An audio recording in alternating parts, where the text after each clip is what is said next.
Who, I asked, is Mrs. Duckworth? Councillor Hugh Duckworth's wife. I shrugged and looked blank. Councillor Duckworth, said Jones, vanished in mysterious circumstances just over 3 years ago. I see. Do you think it's him?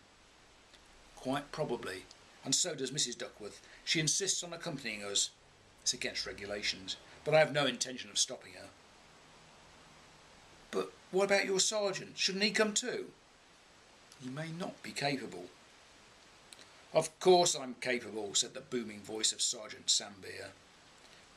He walked in, tall, fat, red in the face, stinking of beer and sweat, and wearing dirty khaki shorts, a faded black Sabbath t-shirt and a pair of flip-flops. Since it's the first interesting thing to happen in this godforsaken town in the last 3 years, I'm not going to miss it. Let's get a move on. Shouldn't you change your clothes, sir? Asked Constable Jones. Nonsense, I'll be fine. The 2 police officers escorted me from the station and into the market square, where Sergeant Beer thrust his head under the drinking fountain for so long I feared he'd drown himself.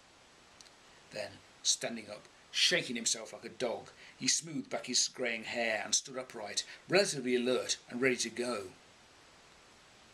After a few moments, Mrs. Duckworth, a small woman about my age, or possibly a little younger, joined us, and with her dark eyes, soft brown hair and neat figure, was, in my opinion, highly attractive.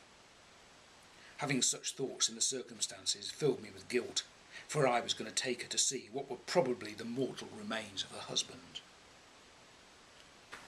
What are we waiting for? Asked Sergeant Beer. For Mr. Caplet to stop staring at Mrs. Duckworth and show us the way, said Constable Jones.